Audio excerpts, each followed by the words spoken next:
नमस्कार। प्रारब्ध पर आप सभी का स्वागत है। मैं अवनीश। आज हमारे साथ हैं गौरव प्रधान जी। एक बार फिर गौरव जी आपका बहुत-बहुत स्वागत। नमस्कार। बहुत-बहुत नमस्कार।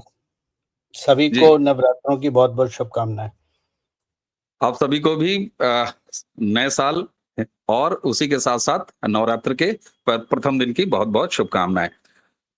गौरव जी, इस देश में हमेशा एक बात नारे लगते रहते हैं कि साहब अवैध घुसपैठ कब रुकेगी? हमारे बाहर से घुसपैठिए आते हैं कब रुकेगी? लेकिन आप सोचिए फॉरेन से आने वाले लोगों के लिए 1920, 1930 और 1946 ये हमारे यहाँ कानून बने थे, जो कि ब्रिटेन की संसद में बने थे और वही कानून आज तक चल रहे थे। यानी भारत की भूमि पर बिना वीज़ा, बिना पासपोर्ट कोई घुसपैठ करके चला आए, तो हमारी एजेंसियों के पास केवल अधिकार इतना था कि उनको ब्लैक लिस्ट कर दें। अब जो immigration and foreigners bill 2025 Lok Sabha में सरकार ने पारित किया है, किसी भी विदेशी के बिना वैध पासपोर्ट और दस्तावेज के भारत आने पर 5 साल की जेल और 5 साल का जुर्माना सीधे-सीधे। गलत जानकारी देने या कागजों में गड़बड़ी करके अगर कोई आ रहा है तो 3 साल की जेल और 3 लाख का जुर्माना। बिना वैलिड पासपोर्ट और यात्रा दस्तावेजों के भारत में अगर कोई भी घुसा तो अब ब्लैक लिस्ट नहीं, एजेंसियां सीधे-सीधे गिरफ्तार कर सकती हैं और ये 5 साल और 3 साल की सजा और लाखों का जुर्माना आ सकता है। अगर नेशनल सिक्योरिटी से जुड़ा मामला हुआ, तो सजा की अवधि और ज़्यादा कड़ी है, 7 साल से शुरू होती है। सर, एक तरफ गृह मंत्री इसको पास कराने के बाद ये कहते हुए नजर आए संसद में कि भारत धर्मशाला नहीं है। लेकिन फॉरेनर्स और इमिग्रेशन बिल 2025 पास होने के बाद कांग्रेस का रिएक्शन आता है कि आप ये बिल पास करके भारत में प्रतिभाओं का आना रोक देंगे। सर, प्रतिभाओं का आना कैसे रुक रहा है अगर अवैध घुसपैठ के लिए ये सारे कानून बनाए जा रहे हैं? गौरव जी। देखिए, कांग्रेस अपनी जगह बिल्कुल ठीक है कि प्रतिभाओं का आना भारत में रुक जाएगा, क्योंकि अगर ये प्रतिभा भारत में नहीं आएगी तो कांग्रेस चुनाव कैसे जीतेगी?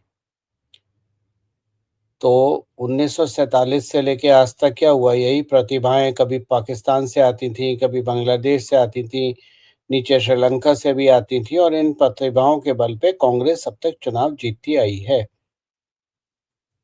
लेकिन कांग्रेस से ज़्यादा अगर किसी की बात करी जाए तो हमारे जो हिंदू मित्र भाई-बहन हैं, उनकी बात करी जाए। क्योंकि वो कई समय से इस उम्मीद में बैठे थे या कहें उनके सोचना का विस्तार इस तरह से है कि घुसपैठी आएँ, आप पकड़िए, कनपटी पे बंदूक रखिए, गोली मार दीजिए और बाहर कर दिए, ट्रक में भर के बाहर कर दीजिए। भारत एक लोकतांत्रिक देश है और केवल एक आइसोलेटेड देश नहीं है, एक दुनिया से कनेक्टेड देश है, एक विश्व पावर है, वर्ल्ड पावर है अपने ही हैसियत से। हर चीज़ कानून के हिसाब से होगी, तो जब तक आप कानून अमेंड नहीं करेंगे, तब तक आप हमारे फोर्सेस को किस माध्यम से, क्योंकि फोर्सेस ये तो है नहीं कि गौरव प्रधान का मन चला या अमित शाह का मन आया, भाई उठा के इनको बाहर फेंक दो। तो ऐसे तो ऑर्डर नहीं आते हैं ना कि उठा के बाहर फेंक दो। Everything had to be backed by some law. तो उसलिए ये कानून लंबित था और इसका डिस्कशन था और इसको बहुत विवेचना के साथ इसको पास करा गया है। अब कम से कम हमारे फोर्सेस, चाहे वो हमारी पुलिस फोर्स हो या आर्म फोर्सेस या केंद्रीय बल हों, जो आपका बीएसएफ हो गई, सीआरपीएफ वगैरह हो गई, अब कम से कम उनके पास, क्योंकि कोई भी फोर्स किसी लॉ के हथियार से हमला करती है। कोई भी फोर्स बंदूक से या डंडे से काम नहीं करती है, बल्कि उनकी बैकिंग होती है लॉ। और जब तक आपका लॉ सही नहीं होगा, तब तक आप किस आधार पे लोगों को निकालेंगे या रोकेंगे आने से। तो भारत, सही बात है, अमित शाह जी ने बिल्कुल सही बात बोली और मैं सालों से बोल रहा हूँ कि भारत कोई धर्मशाला नहीं है। और इन लोगों ने धर्मशाला बना के रखा हुआ था 70 साल, क्योंकि यही इनका वोट बैंक था। आम आदमी पार्टी का दिल्ली में वोट बैंक क्या था? रोहिंग्याज और बांग्लादेशी थे। ममता बनर्जी का वोट बैंक क्या था? तरुण गोगोई का वोट बैंक असम में क्या था? मेघालय देख लीजिए, मणिपुर देख लीजिए, मणिपुर में कुकी वगैरह भी वोट बैंक बन गए थे। अरुणाचल में इनर लाइन परमिट और मणिपुर में भी अब इनर लाइन परमिट की वजह से कुछ हद तक चीज़ें रोकी जा सकें, लेकिन रुक नहीं रही। तो आपको लॉ तो चाहिए था। बिल्कुल गौरव जी, एक तरफ आपने ये बात बताई कि ला तो चाहिए था, और एजेंसियाँ कम से कम जनता की बेहद माँग पे काम नहीं कर सकती, उनको तो ला की ज़रूरत पड़ती ही है। तो ऐसे में अवैध घुसपैठ को, चाहे वो बांग्लादेश से हो, चाहे वो रोहिंग्या का हो, और जो नॉर्थ ईस्ट की समस्या है, इसको स्पेशली आप कैसे देखते हैं? क्योंकि ये जो फॉरेनर्स और जो बिल आया है, ये न सिर्फ घुसपैठ की बात करता है, जो कि मैं आपको अगर बताऊँ तो अमित शाह जी ने जो लबो-लुआब कहा, उन्होंने कहा कि साहब देखिए, हम कुछ संवेदनशील स्थान हैं, जहाँ पर अड्डे बना रहे हैं और वहाँ से घुसपैठ को हम रोक रहे थे, लेकिन ये पर्याप्त नहीं था। हमारी एजेंसियाँ केवल ब्लैकलिस्ट कर पाती थी। अब 1 साल से लेके कुल 10 साल की सज़ा है। दूसरा उन्होंने कहा कि ड्रग कार्टेल्स, घुसपैठियों के कार्टेल और हवाला कारोबारियों का, हवाला का भी ज़िक्र किया है उन्होंने। तो ये एक तरह से जब आप कानून का सपोर्ट दे रहे हैं, और दूसरी तरफ उन्होंने साफ तौर पर कहा, पश्चिम बंगाल में 450 किलोमीटर की फेंसिंग, वो ममता बनर्जी की कृपा से रुकी हुई है। गृहमंत्री ने साफ कहा कि वो बनाने नहीं देती हैं, तो क्या ये ना समझा जाए कि ममता बनर्जी 450 किलोमीटर अभी भी खुला बॉर्डर रखना चाहती हैं, लेकिन इस कानून के आने के बाद, खुले बॉर्डर के बाद, जो एजेंसियां केवल ब्लैकलिस्ट कर पाती थी, अब वो इतना हैवी पीनल जो जुर्माना है और सजाएं हैं, इसकी वजह से चीजें कम होंगी। और ये स्टेट का मैटर बता के ममता बनर्जी या पश्चिम बंगाल में इस तरह का गतिरोध कैसे पैदा होता है? नॉर्थ ईस्ट की दुरुस्तगी आप कैसे देखते हैं, खासतौर से मणिपुर की समस्याओं या मणिपुर जैसी समस्याओं का एक लंबा इलाज? गौरव जी। देखिए, फेंसिंग ज़रूरी है, ठीक है ना? फेंसिंग ज़रूरी है, लेकिन हमें ये भी समझना ज़रूरी है कि फेंसिंग के लिए लैंड तो स्टेट गवर्नमेंट देती है ना। ममता बनर्जी लैंड ही नहीं दे रही है, तो फेंसिंग कहाँ से करेगी बॉर्डर सिक्योरिटी फोर्स? ये केंद्रीय एजेंसीज़ कहाँ से फेंसिंग कर देंगे? अब उन्होंने क्यों खुला रखा हुआ है? चाहे असम की बात हो, चाहे हमारे बंगाल की बात हो, चाहे नॉर्थ ईस्ट के और राज्यों की बात हो, जो इन्फिल्ट्रेशन है, वो तो यही जो वीक पॉइंट है, वहीं से तो इन्फिल्ट्रेशन होती है। अब आज तक आपके पास लॉ कोई था नहीं इन्फिल्ट्रेशन को हैंडल करने के लिए। जो आ रहा है, भारत को धर्मशाला बना रखा है। आप सीए एनआरसी लाते हैं तो दिल्ली बंद कर दी जाती है। तो देखिए, ये जो भी इस चीज़ का विरोध करता है, वो ही विरोध करेगा जिसके लिए घुसपैठिए उसके वोट बैंक है। जिसके लिए घुसपैठिए वोट बैंक नहीं है, वो कभी भी इन चीज़ों का विरोध नहीं करेगा। ममता बनर्जी की पूरी राजनीति बांग्लादेश के घुसपैठियों पे बेस्ड है। आप घुसपैठिए बंगाल से निकाल दीजिए, ममता बनर्जी एक दिन नहीं जीत पाएंगे। आप असम उठा के देख लीजिए, असम की लड़ाई क्या है, लोग नहीं समझ पाते। घुसपैठियों की लड़ाई है, कौन है घुसपैठी? बांग्लादेश और रोहिंग्या। लड़ाई क्या है असम में? असम में हिंदू मुसलमान की लड़ाई नहीं है। असम में जो नेटिव भारत के मुसलमान हैं वर्सेस बांग्लादेश के मुसलमानों की बीच की लड़ाई है। तो ये चीजें समझने वाली हैं। केवल हर चीज को हिंदू मुस्लिम के चश्मा लगा के देखना उचित नहीं है, गलत है। उससे राष्ट्र नहीं चलता है। कोई भी राष्ट्र चलने के लिए के लॉस की जरूरत होती है। अमित शाह के कहने पे या एजेंसियों के कहने पे या गौरव प्रधान के कहने पे राष्ट्र नहीं चलता है, या आप लोगों के कूदने से राष्ट्र नहीं चलता है। एजेंसी तब काम करती हैं, जो भी हमारी यूनिफॉर्म एजेंसीज हैं, यूनिफॉर्म फोर्सेस हैं, वो तभी काम करेंगे ना जब उनके पास लॉ होगा। वो कोई अमित शाह की फौज थोड़ी ना है, ना वो नरेंद्र मोदी की फौज है, वो भारत की फौज है। और भारत की फौजें भारत के लॉ संविधान के हिसाब से चलेंगी, ना कि अमित शाह और नरेंद्र मोदी के नाम से चलेंगी। तो ये जो एक गैप पिछले 70 सालों से था, खुशी की बात है इस गैप को इस सरकार ने भरा। दुख की बात है कि इस गैप को इतने सालों तक कांग्रेस की सरकारें या विपक्ष की कोई भी सरकारें क्यों नहीं देख नहीं पाई या इग्नोर कर रही थी। सवाल प्रश्न यहाँ आता है, वो देख नहीं पाई। मैं ये नहीं मानता वो देख नहीं पाई, क्योंकि इंटेलिजेंस एजेंसीज तो इनपुट्स हमेशा ही देती ही रहती है ना। यानी वो इग्नोर कर रही थी। तो इग्नोर क्यों कर रही थी? इग्नोर इसलिए कर रही थी क्योंकि वो उनका वोट बैंक था। बिल्कुल, ये नहीं उनका तो वोट बैंक था, लेकिन एक चीज़ और अब जो ये नया कानून आया है, तो एक तरफ अगर हम देखें तो एक रिटायर्ड ब्यूरोक्रेट जो कि गृह सचिव रहे, उनको जिस तरीके से मणिपुर मैं विशेष तौर पर मैं आपको ज़रा मणिपुर और नॉर्थ ईस्ट के उस समस्याओं पर ले चलता हूँ, जिस पर कि ये लगातार है कि इसका कोई परमानेंट सॉल्यूशन कैसे आएगा। लेकिन मिज़ोरम में राज्यपाल की नियुक्ति हमारे जनरल साहब की और भल्ला साहब की नियुक्ति वहाँ पर मणिपुर में। उसके बाद तुरंत इस बिल का ले आना, तो ये अब क्या सीधे तौर पर ये देखा जा सकता है कि एक तरफ स्ट्रेटेजिक पोस्टिंग, दूसरी तरफ सपोर्टिंग कानून और अब 450 किलोमीटर पर फेंसिंग रोकने की ममता बनर्जी की बात का सीधे-सीधे सदन में कहा जाना, उसके बाद बहुत तिलमिलाई हैं। तो ये अब एक तरह से चारों तरफ से घेरा जा रहा है और यही एक परमानेंट सॉल्यूशन होगा। जब तब 4-6 को उठा के डिपोर्ट कर देना, ये तो कोई समस्या हुआ ही नहीं। इससे तो 10 सालों में समस्या खत्म भी नहीं हुई हमारी। अभी भी होता है कि हर जगह रोहिंग्या और बांग्लादेशी घुसपैठिए पाए जाते हैं। देखिए, बहुत सारी चीज़ें हैं, कुछ चीज़ें सरकार को करनी है, कुछ चीज़ें हमें करनी है। हमें मतलब समाज को करनी है, पब्लिक को करनी है। आप लॉ लाके क्या करते हैं, अगर आपके पास उस लॉ को इम्प्लीमेंट करने के लिए गवर्नर और स्टेट मशीनरी है ही नहीं। तो पहले आपने गवर्नर्स को प्लेस करा, आप लॉ भी लेके आए, आपने ईज़ी रूट भी दिया, उसके बाद डंडे भी चलाए। उसके बाद आपने जो मेन सोर्स ऑफ इन्फिल्ट्रेशन है बंगाल हमारा, वहाँ पे आपने ममता बनर्जी को भी एक्सपोज़ करा। तो और मैंने लिखा था टेलीग्राम पे, तो लोगों ने लिखा ये कोई नई बात थोड़ी ना है कि बंगाल में ऐसे लूप होल है, ऐसे बॉर्डर पे जहाँ पर इन्फिल्ट्रेशन होती है। तो मेरा एक ही प्रश्न था, संसद के रिकॉर्ड में है? संसद के रिकॉर्ड में नहीं है। पहली बार ममता बनर्जी के बारे में इस तरह की बात करके अमित शाह ने कोई नई बात नहीं करी जो हमें और आपको पता नहीं है या जनता को पता नहीं है, समाज को पता नहीं है। लेकिन पार्लियामेंट के रिकॉर्ड में तो पहली बार गई ना बात। वो तो रिकॉर्डेड हिस्ट्री पहली बार हुई ना।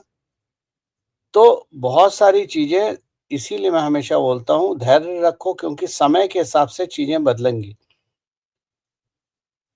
आप बहुत सारी नॉर्थ ईस्ट में एक प्रॉब्लम से नहीं जूझ रहे हैं, आप बहुत सारी प्रॉब्लम से जूझ रहे हैं। केवल बांग्लादेश आपके लिए प्रॉब्लम नहीं है, केवल आपके लिए और म्यांमार आपके लिए प्रॉब्लम नहीं है, जुंटा सरकार आपके लिए प्रॉब्लम नहीं है, आपके लिए प्रॉब्लम आपके अपने लोग हैं। सबसे बड़ी प्रॉब्लम तो भारत में वहाँ पर आती है। जितने रोहिंग्या और बांग्लादेशी और मुसलमानों के समर्थक बैठे हुए हैं, जिहादियों के समर्थक बैठे हुए हैं, वो कौन है? कभी आपने जानने की कोशिश करी? वो मुसलमान नहीं है, वो हिंदू है। अखिलेश यादव जब बोलते हैं कि गोबर में से बदबू आती है और भाजपा वाले गोबर पसंद करते हैं, तो अब क्या बोला जाए इनके बारे में? ये यदुवंशी हैं। ये अपना वोट बैंक साध रहे हैं ना। तो कौन है? कौन कौन लोग ये रोहिंग्या बांग्लादेशियों का वोट बैंक साधते हैं? सारे हिंदू हैं। मुसलमान कहाँ है यहाँ पर? मुसलमान अगर कोई सही मुसलमान अगर कोई इनका डिफेंड करता है तो वो ओवैसी है। बाकी सारे हिंदू हैं जो इन लोगों को लेके आना चाहिए। दिल्ली में क्या हुआ? दिल्ली हो गया। अब अच्छा, और ये सवाल रह गया सरकारों का और नेताओं का। अब आपका फर्ज क्या है? आप तो 200 रुपए की सस्ती मेड रखने के लिए आप किसी को भी रख लेंगे। 200 रुपए बचाने के लिए आप किसी को भी ड्राइवर रख लेंगे अपना, किसी को भी हाउसकीपर रख लेंगे 200, 300, 500 रुपए बचाने के लिए, और 800 रुपए का जाके पिज़्ज़ा खा लेंगे। तो देखिए, ज़िम्मेदारी, राष्ट्र को सुरक्षित करने की ज़िम्मेदारी केवल सरकार की नहीं होती है, समाज की भी बहुत ज़्यादा होती है। और यहाँ मैं समाज में मैं हिंदू-मुस्लिम नहीं कर रहा हूँ, समाज मतलब जो भारत में पैदा हुआ है, ठीक है? उन सब की ज़िम्मेदारी बनती है।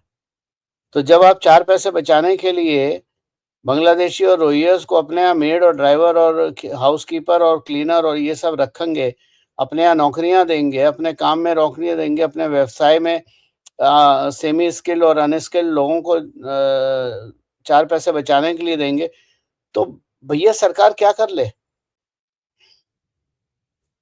मैंने हमेशा एक बात बोली है, कोई लॉ, कोई बंदूक, कोई पुलिस, कोई आर्मी नहीं रोक सकती। अगर इन चीज़ों को रोकना है, उनको बाहर भगाना है, तो उसका एक ही तरीका है, पेट पे लात मारो। लोग हायर करना बंद कर दें, नौकरी पे रखना बंद कर दें इन लोगों को, फिर देखिए आप ये कहाँ जाएँगे। भाई पेट तो पेट है ना।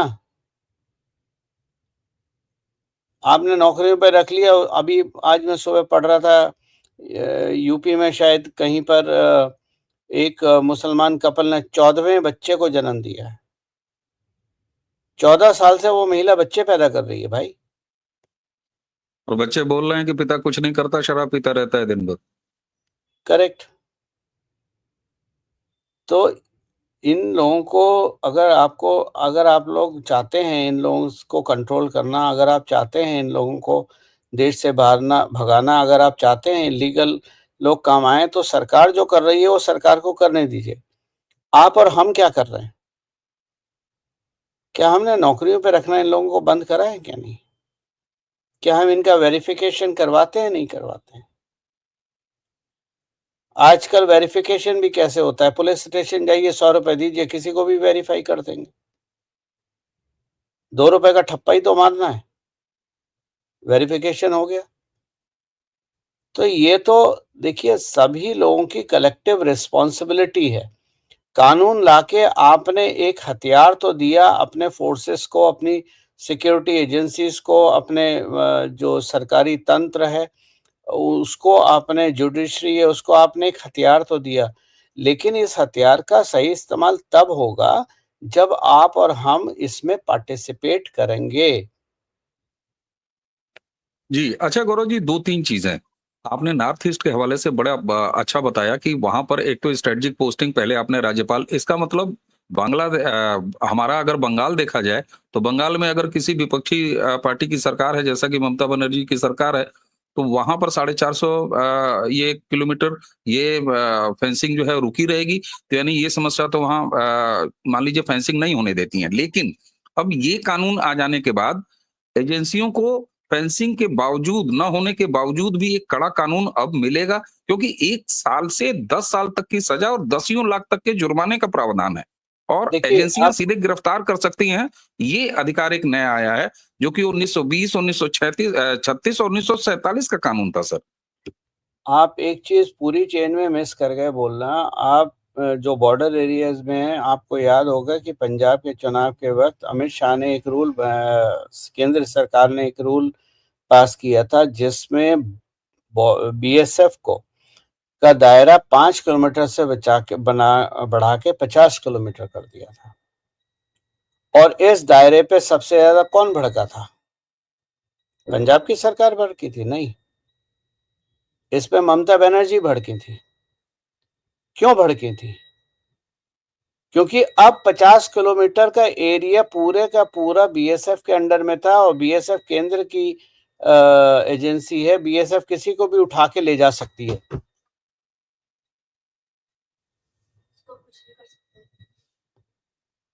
तो आप समझिए ना।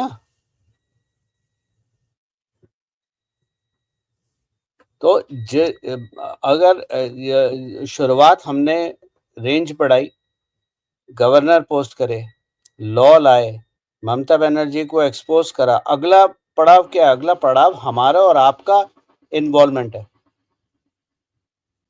क्या हमारा आपका इन्वॉल्वमेंट होगा? तो नहीं, समाज को बहुत देखिए, कोई भी हुँ। आप लेके आए, कोई लॉ लाए, कोई सॉल्यूशन लेके आए, उस पे भड़कना, उस पे ज्ञान देना बहुत आसान है, लेकिन अपनी ज़िम्मेदारी का भी तो एक लेवल होता है। जी, बिल्कुल अच्छा एक चीज़ मान लीजिए वेस्ट बंगाल पे आपने बिल्कुल ये सही कहा। बहुत सारे लोगों को होगा कि भाई मेरा भी प्रश्न यही था कि 450 किलोमीटर वो तो खुला ही रहेगा, ममता करने ही नहीं जाएँगी जब तक सरकार वहाँ नहीं आएगी कोई भाजपा वाली। लेकिन अब ये 50 किलोमीटर जो बीएसएफ का परिवर्तन किया गया है, इससे तो फिर होगा कि 50 किलोमीटर के अंदर तो जैसे ही आएँगे तो एजेंसी बीएसएफ धरेगी और इलाज हो जाएगा। तो एक तरह से गोली मार फेंसिंग देंगे, ना होने का भी इंतजाम कर लिया। गोली मार देंगे। गोली मार देंगे। अच्छा, इस नए कानून का जहां की उसी संसद में अमित शाह ने कहा कि भैया देखो 2024 में ही जब इन लोगों ने कहा कि प्रतिभाओं का आना रुक जाएगा, पता नहीं कौन सी प्रतिभाओं का, आपने सही कहा कि कौन सी प्रतिभाएं, 8 करोड़ से ज्यादा लोग 2024 में अकेले भारत आए हैं, वैध कागजों पर आए हैं, अपना काम किए हैं, कोई पढ़ाई, कोई इलाज, कोई कुछ, कोई घूमना और वापस गए हैं। ये सब हुआ है, सरकार ने इतने अच्छे नियम बना रखे हैं, 74% क्लियरेंस चौकियां बढ़ा दी, अमित शाह ने ये भी बताया।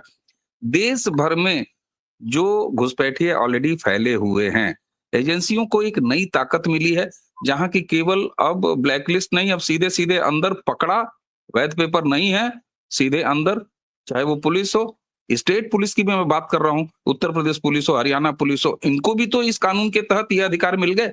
यानी कि अब पूरे देश में इनकी धरपकड़ तेज हो जाएगी, जो सरकार चाहेगी वो धरपकड़ करेगी।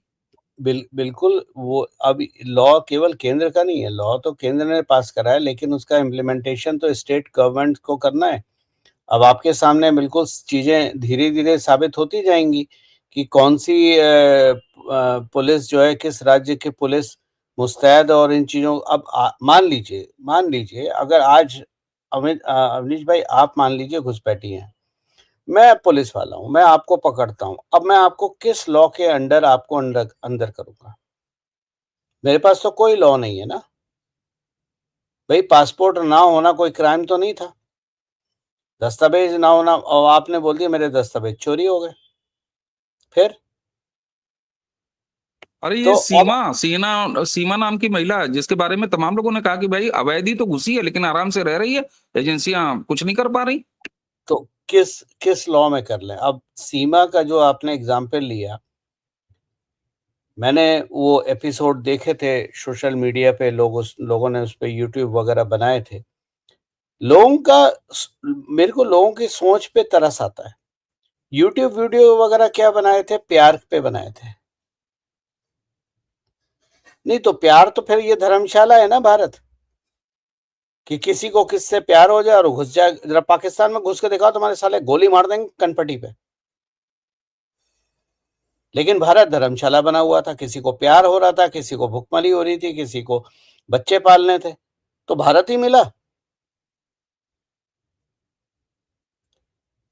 तो देखिए ये लॉ से सारी राज्य सरकारों के पास अब हथियार है।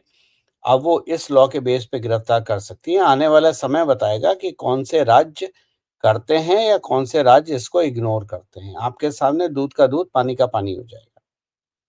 बिल्कुल, ये आपने बड़ी बात की। अब तो फ़िल्टर लगेगा और सामने पता चलेगा कि कौन देश के साथ है और कौन-सी राज्य की सरकार ये नहीं करके एक तरह से घुसपैठियों का साथ दे रही है। एक सवाल और, जो कि बहुत सारे दर्शकों के मन में आएगा और आना भी चाहिए गौरव जी।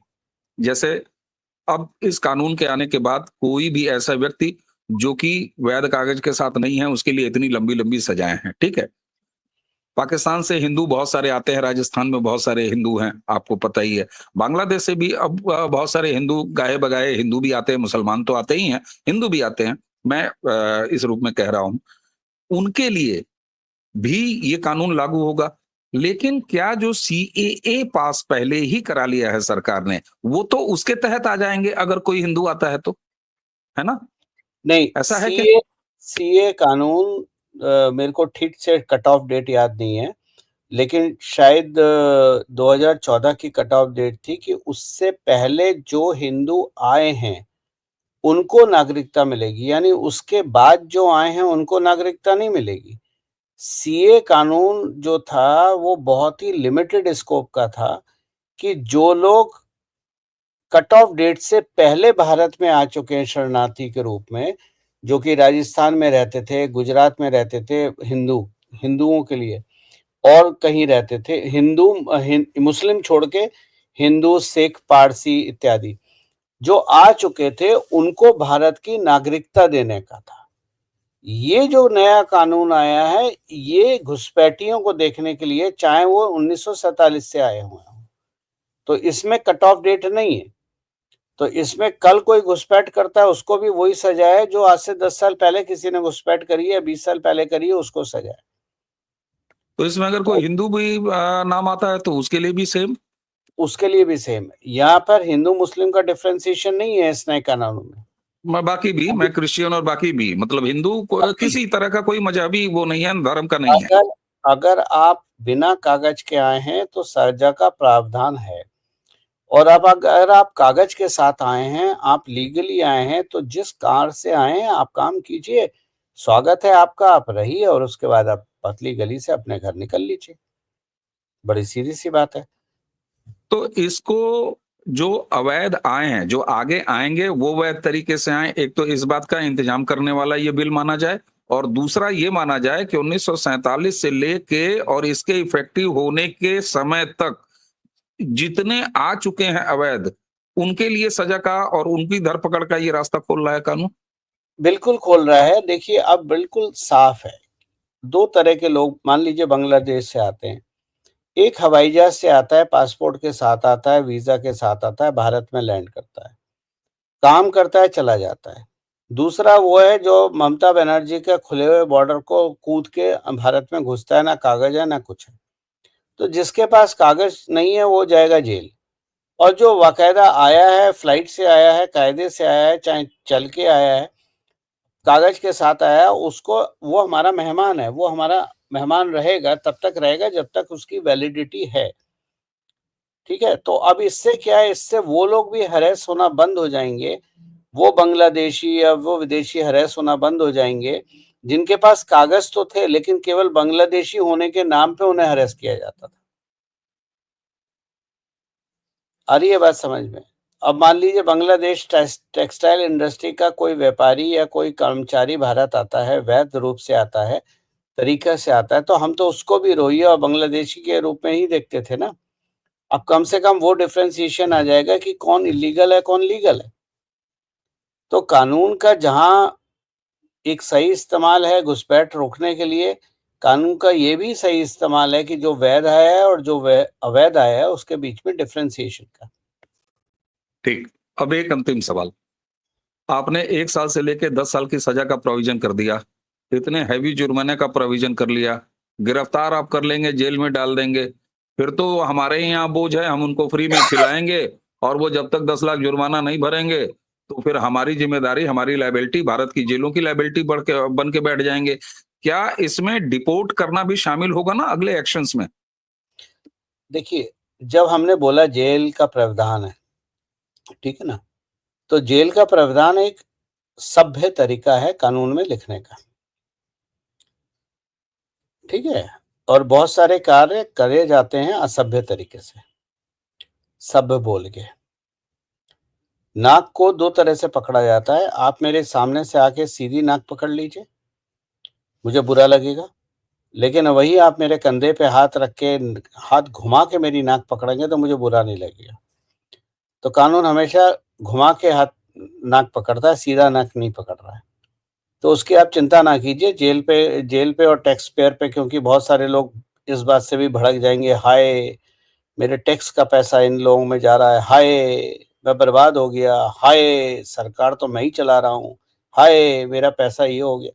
अरे आप हाय हाय करना बंद कर दो, सरकार आपसे ज़्यादा समझदार है, उसको भी पता है टैक्स पेयर का पैसा सड़क बनाने के लिए जाएगा, रेलवे बनाने के लिए जाएगा, भारत को संपन्न बनाने के लिए जाएगा, घुसपैठियों को दाल भात मछली खिलाने के लिए नहीं जाएगा।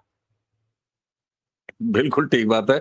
और आपने जब ये हाय हाय वाला कहा ना, लोगों ने सौगाते मोदी जो उन्होंने अल्पसंख्यकों के लिए चलाया है, सौगाते मोदी को भी जोड़ दिया कि हाय टैक्स पेयर्स का पैसा, वो तो भला हो मुझे 2 वीडियो बनाने पड़े लोगों तक ये समाचार पहुंचाने में कि साहब ये भारतीय जनता पार्टी का कार्यक्रम है, भारतीय जनता पार्टी इस पर फंड लगा रही है, हम टैक्स पेयर्स का पैसा किसी सरकार ने इस योजना पर नहीं लगा रखी है। नहीं, बहरहाल जी। अवनीश भाई, हिंदुओं के साथ एक प्रॉब्लम है, कोई भी काम सरकार करती है ना, ये हाय हाय शुरू कर देते हैं।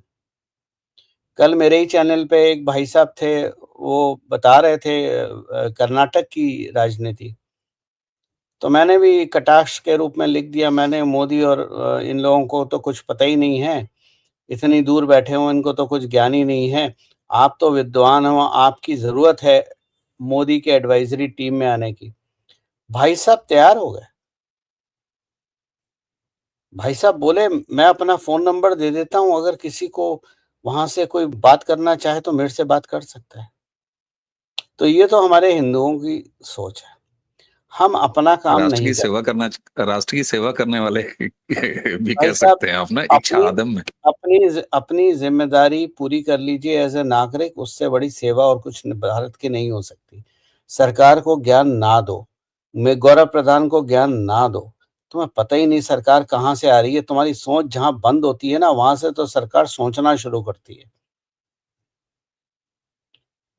ठीक बात गौरव जी। और यहीं पर ये साफ दिखाई देता है कि जैसे होता है ना कि मोदी जी लगातार छेदों को भरने का काम पहले करते हैं और मार दो काट दो वाली शैली में हर चीज का उत्तर नहीं मिल सकता है। तो उसी क्रम में ये जो इमिग्रेशन एंड फॉरेनर्स बिल 2025 है, ये मुझे लगता है कि अब अंतिम इलाज या इलाजों की तमाम श्रृंखलाओं में एक और बेहद महत्वपूर्ण कड़ी, क्योंकि मैं तो चौंक गया ये जानने के बाद। मैं भी पहली बार जाना हूं कि ये हमारे कानून 1920, 1933, 1946 ये अंग्रेज साहब लोगों के यहाँ बने थे, अब हमारी नई संसद में बन रहे हैं इतने सालों बाद। हे भगवान!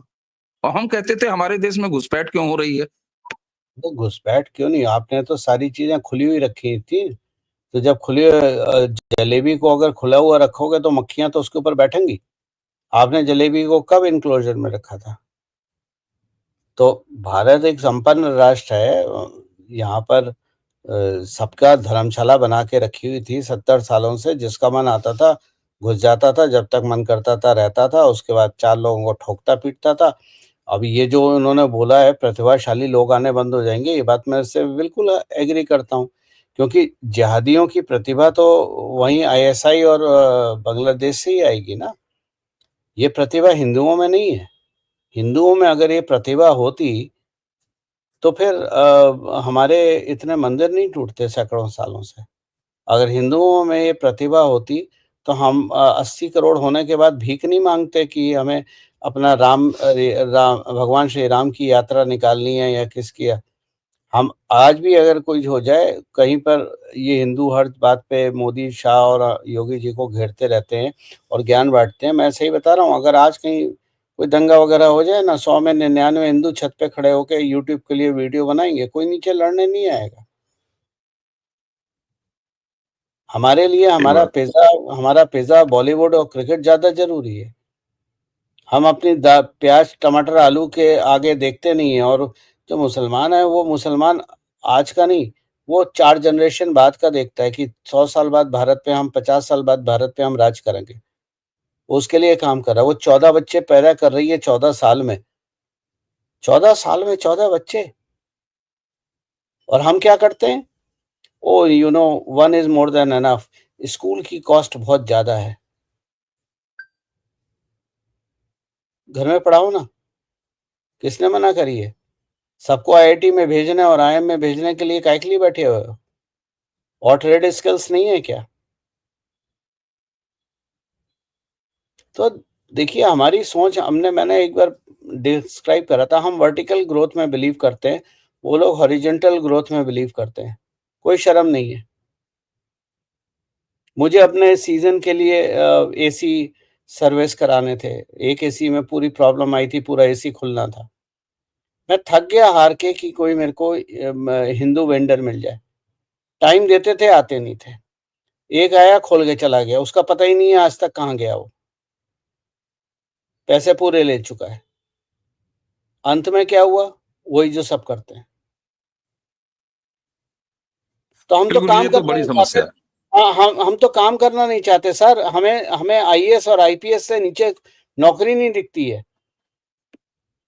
14 साल का 17 साल का बच्चा ऐप बना रहा है और वो ऑलरेडी दुनिया का सबसे यंगेस्ट सीईओ बन गया अपनी कंट्री,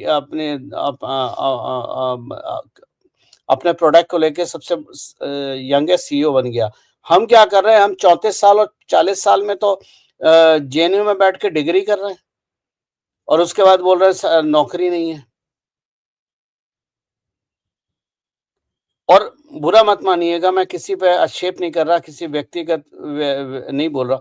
ये जितने ट्विटर पे और यूट्यूब पे सेलिब्रिटी हैं ना, ये जो बड़े-बड़े सेलिब्रिटी बन गए हैं ट्विटर पे और ज्ञान फैलने वाले, हेडलाइन लिख के अपना ज्ञान फैलने वाले, ये सब इस संदेश में बैठे हैं कि मोदी सरकार इनवाइट करेगी, किसी को एमपी बनाएगी, किसी को डायरेक्टर बनाएगी, किसी को कुछ बनाएगी।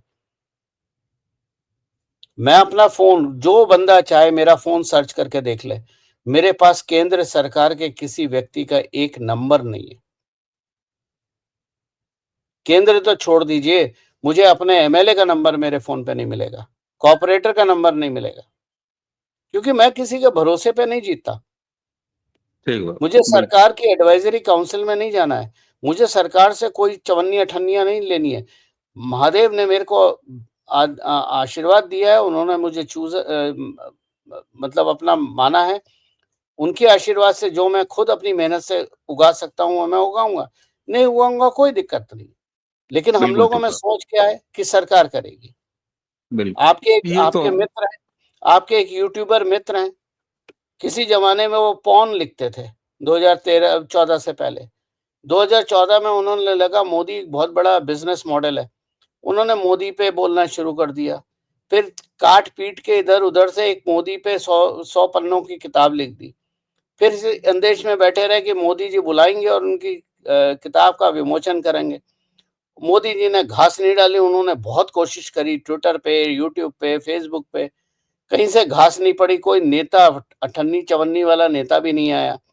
अल्टीमेटली उन्होंने क्या करा, मोदी जी को गालियाँ देनी शुरू कर दी और आज वो मोदी जी को हर बात पे मोदी सरकार को गाल उनका सुबह से शाम तक काम होता है कि कुछ भी हो, मुझे इसमें मोदी की गलती निकालनी है। अबे तुम 26 किलो की बीवी और 70 किलो की बीवी और 26 किलो का बच्चा नहीं सँभाल सकते, तुम लोगों को ज्ञान दे रहे हो। और अनफॉर्च्यूनेटली, वेरी अनफॉर्च्यूनेटली बहुत सारे लोग ऐसे लोगों को पढ़ते हैं, सुनते हैं और उनका फिर रेफ़रेंस देते हैं। ठीक बात है, बिल्कुल ठीक बात मैं है। आपको और यहीं मैं पर आपको जी, जी, अवनीश भाई एक छोटी-सी बात और बोल दूँगा, मेरे दिल में सर, है। आपने शर्ट पहनी है, कागज़ की बनी है, कपड़े की बनी है? ऑब्वियस है कपड़े की है साहब, कपड़ा कहाँ से लाए थे आप? मैं तो सिले-सिले लेके आया था, चलिए, बाज़ार चलिए, से ही लाए। ठीक है, कि जिस कंपनी ने कपड़े की बनाई है, उसने कपड़े बनाने वाले को क्रेडिट दिया? हाँ, ये बात, बिल्कुल, उसने तो अपनी क्या ब्रांडिंग करके उ मुझे भेज दिया। क्या उसने कपड़े बनाने वाले को कपड़े का इन्वेंशन जिसने आविष्कार किया पत्तों से कपड़े उसका नाम लिया? उसको आपकी शर्ट पे छापा कि ये कपड़ा गौरव प्रधान ने बनाया था, ये गौरव प्रधान का बनाया है। हमारे ट्विटर और यूट्यूब वालों की यही बीमारी है। हाँ जी, आपने उसको क्रेडिट नहीं दिया, आपने इसको क्रेडिट नहीं दिया। अरे जो लिखा, जो बोला वो तो समझ लो। ठीक बात, तो बिल्कुल ठीक बात है। आपकी इस बात से और आपकी ये बात वही आपकी चिंता बताती है कि हर चीज़ें सरकार नहीं कर सकती और जो चीज़ सरकार कर भी सकती है, उसमें भी एक समाज के रूप में हमारा हमेशा एक साथ होता है, एक हमारी भी भूमिका होती है एक समाज के रूप में, चाहे ये घुसपैठियों का मुद्दा हो। आपने सही कहा कि हम उसे प्रमोट नहीं करें, हम उन्हें काम नहीं दें, हम उन्हें धंधा नहीं दें, हम उन्हें रोज़गार नहीं दें, तो सरकार ने तो इतनी हेवी पेनल्टी और इतनी भयंकर सजाओं की व्यवस्था कर दी है, एजेंसियों को खुला छूट दे दिया है ये कानून बना के कि अब और यहीं पर आपने जो पहले एक बात कही कि अब आपको पता चलेगा कि आप जो राज्य सरकारें चुनते हैं, अगर वो सही सरकार आपने नहीं चुनी, तो इन्हीं कानून के आने के बाद भी आपके यहाँ घुसपैठिए आते रहेंगे, अपना कांड करते रहेंगे। लेकिन जहाँ सरकारें ठीक रहेंगी, ये कानून अब आ गया है, इस कानून के ज़रिए वो कार्रवाई कर सकेंगी। तो ये होता है एक वाक़ई किसी बीमारी का अस्थायी इलाज, वरना आप बार-बार पंचर लगा के टायरों को चलाते कुछ दिन तो रहेंगे, ट्यूब हवा कुछ दिन रोक लेगी, लेकिन इस तरह के छेद आपके पास खुले रहेंगे। अभी भी ये हमारे लिए दुर्भाग्य की बात है कि ममता बनर्जी जैसी तृणमूल की सरकार एक वेस्ट बंगाल में 450 किलोमीटर अपने ही देश की सीमा फेंसिंग के बिना रखना चाहती हैं, क्योंकि वहां से उनका वो अवैध वोट बैंक आता है। ये अब पहचान हमें आपको एक समाज के रूप में करनी है। गौरव जी, आपने बड़े विस्तार से और बड़ा टेक्निकली और उसी के साथ इसके दूरगामी क्या परिणाम होंगे जो बिल आया है फॉरेनर्स और इमिग्रेशन बिल, उसके बारे में बताया। आपका बहुत-बहुत धन्यवाद। इसीलिए ये विषय मैं आपके साथ ही डिस्कस करने के लिए लेके आया था। वो हम बिल पास होने के आज तीसरे दिन ये बात कर रहे हैं, लेकिन इस पर बहुत गंभीर और बारीकी से बात आवश्यक थी दर्शकों, इसलिए हमने गौरव प्रधान जी के साथ ये चर्चा आज की। गौरव जी, आपको बहुत-बहुत धन्यवाद। दर्शकों, इसी के साथ हमें और गौरव जी दोनों को आज्ञा दीजिए। नमस्कार।